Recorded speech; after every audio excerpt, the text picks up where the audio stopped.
Wow, look at what I have. The Henry Long Ranger. So I thought I would take a shot at long range to begin with. How's that for an incredibly long range shot? Yeah, Hickok 45 here. Got an empty in the chamber, and we've got a hole in the target, as you can tell. That's probably enough to put on that. Let's shoot at something else here. Like a 2-liter. See if it's worthy. I think I wounded it. Let's try red plate.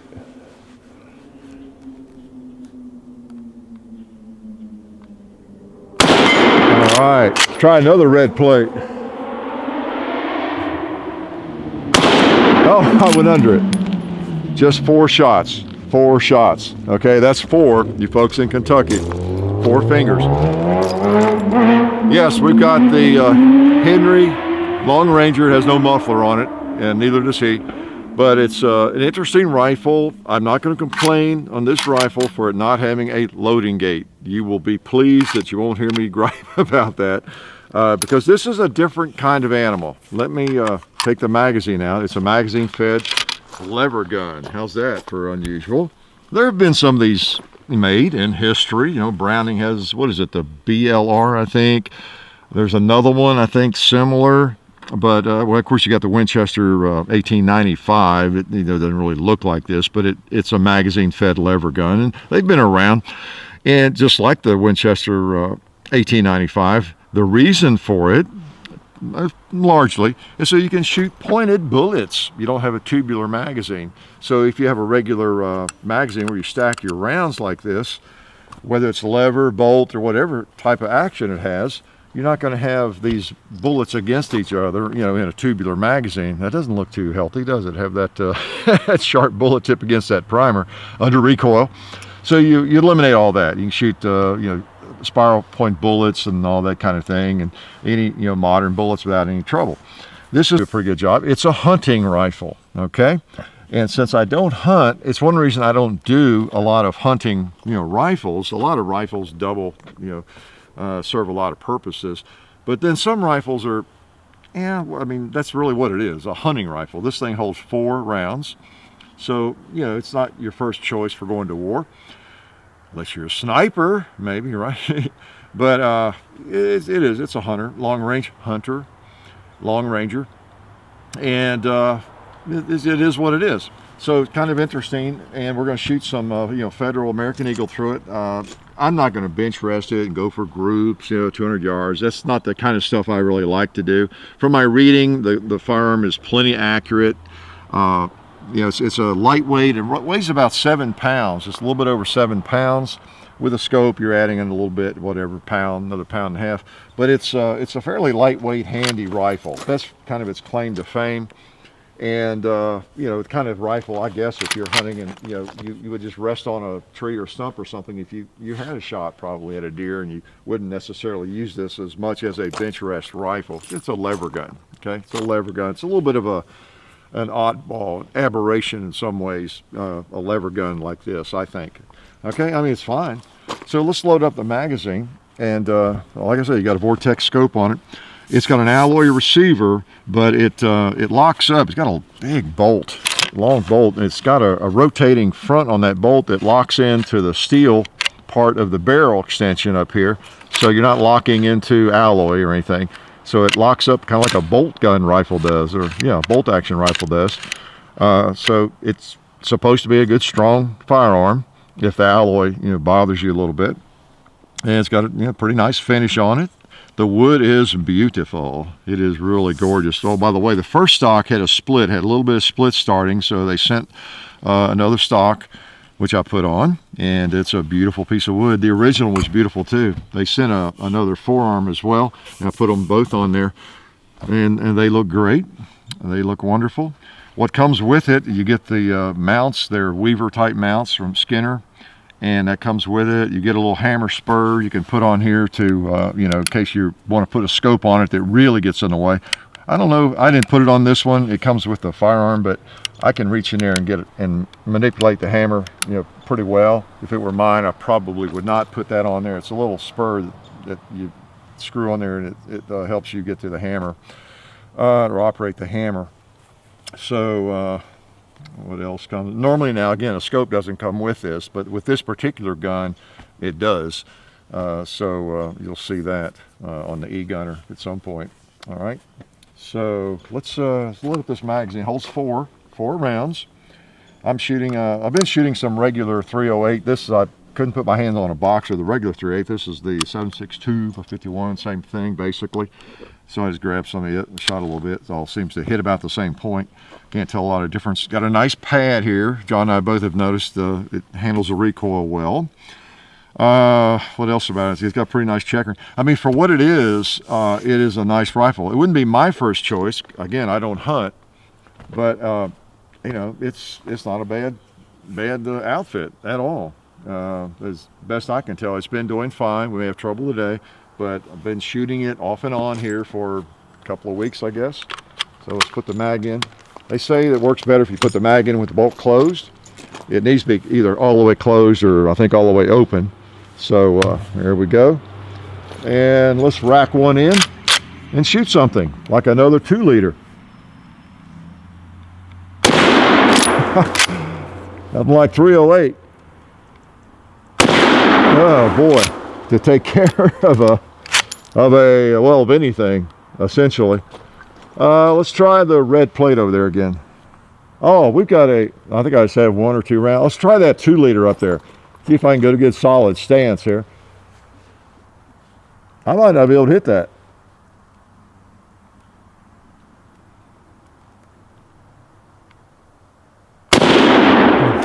Well, I knocked it over, I guess. Oh boy, now it's a harder target. Yeah, I don't know if it broke it or not on that first shot. I think it's just knocked it over. So very pleasant to shoot.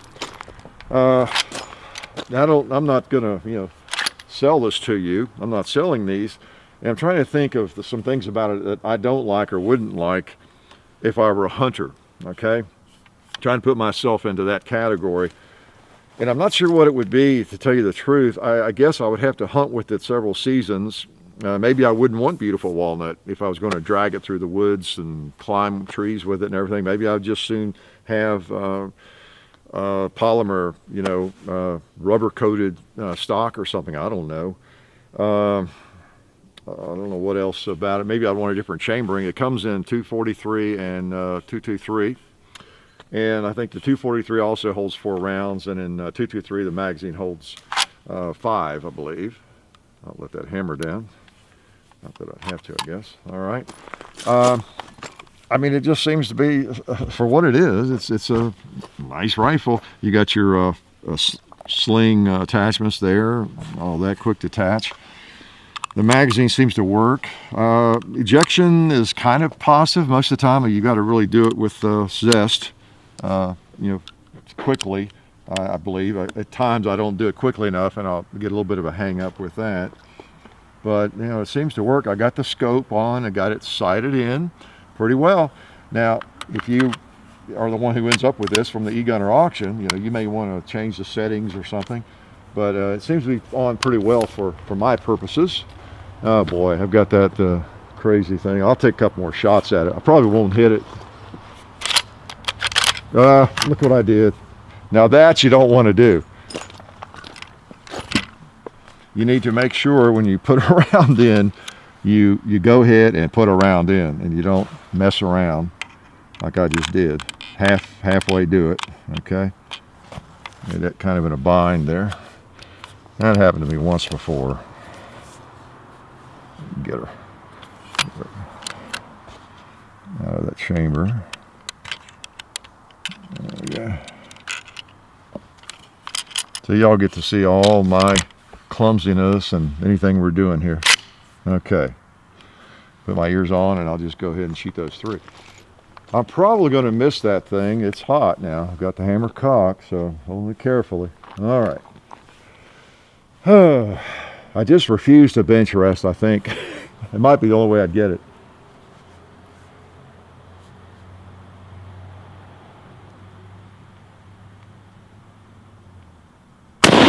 All right. All right. I don't think that one, yeah, it got out, okay. Let's try the red plate again.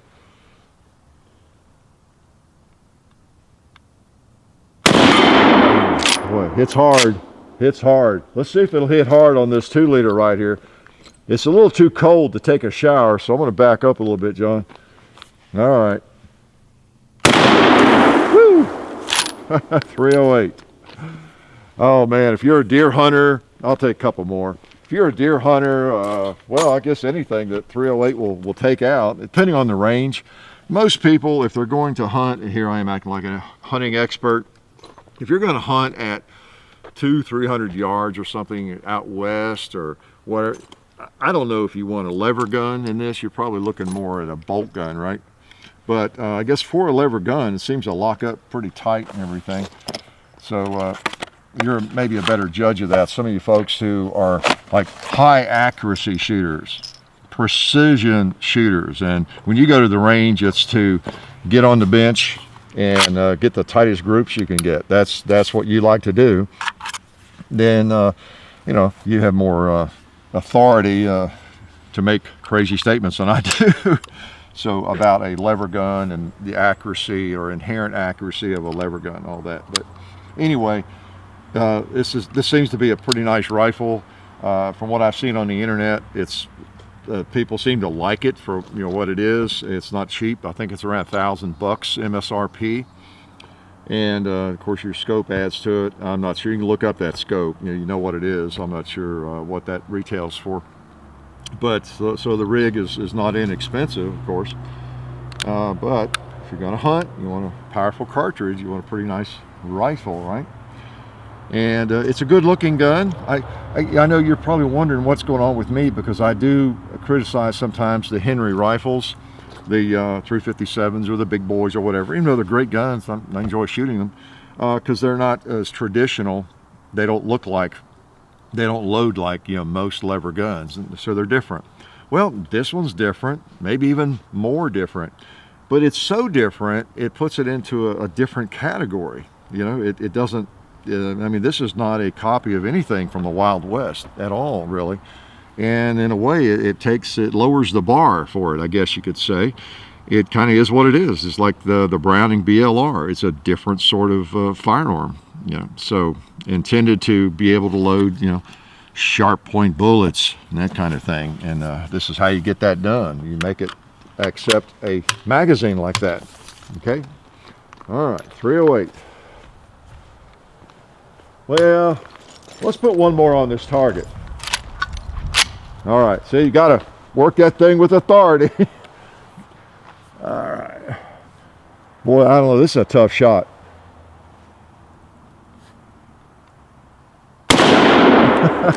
Actually, it kind of is knowing where to hold, if you're trying to hit the center, of course, because you've got, again, the different bore axis on that scope and when you're this close.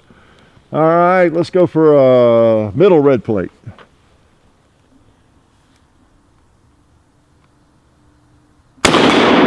Oh, knocked him off. Let's try the little one. All right.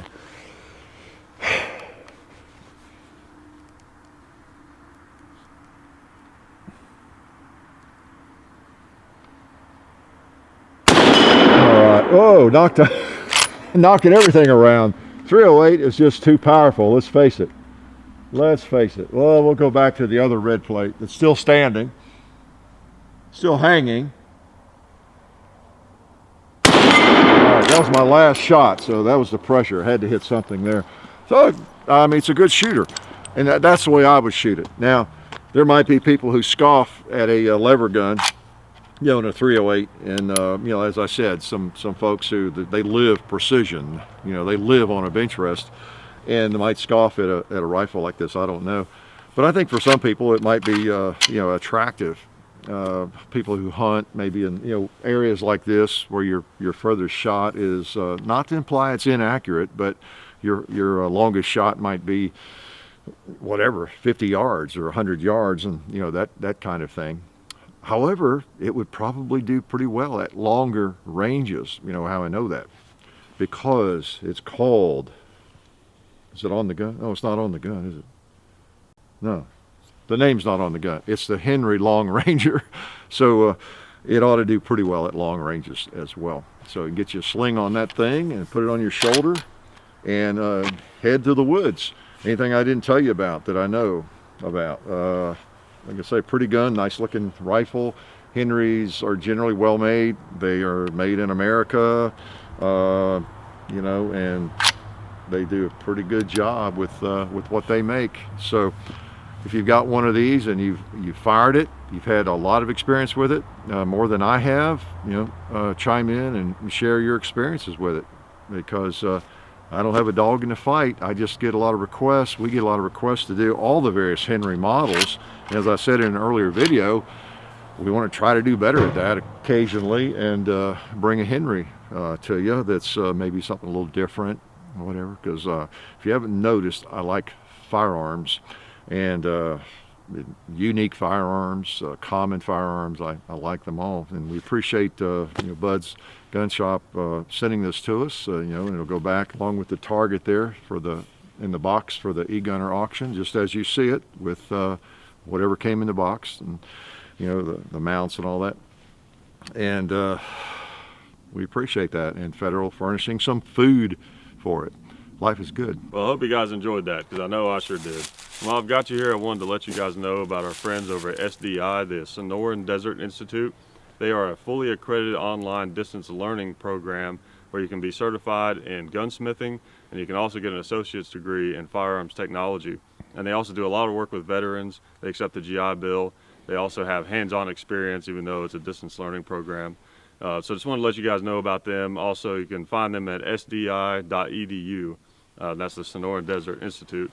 And also, just want to let you guys know we have merchandise now. So if you want to buy any Hickok 45 merchandise, you can go over to our store. The link is in the description of every video. And there's also a link kind of on the header of the main channel page, the main YouTube channel.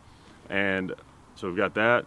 And also, if you want to find more of our content in other places, it's everywhere. You can go to full30.com. We have most or all of our videos over there. You can also find us on Facebook, Hickok 45 Facebook. You can find Hickok 45 on Instagram. I think it's the real Hickok 45 over there. And then also on Twitter is Hickok 45.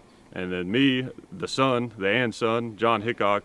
You can find me at Hickok 45 and Son on YouTube. I also do a podcast called Gun Culture Radio, which you can find on that YouTube channel and also on iTunes. And there's also a John Hickok Facebook page, which you can find the link to on the Hickok 45 and Son channel page. There's a link over there. And that's all I can think of for now. That's a lot to digest. So you're going to want to think about that for a little bit and then watch one of these other videos that's like down there or over there somewhere, because some of these look pretty good.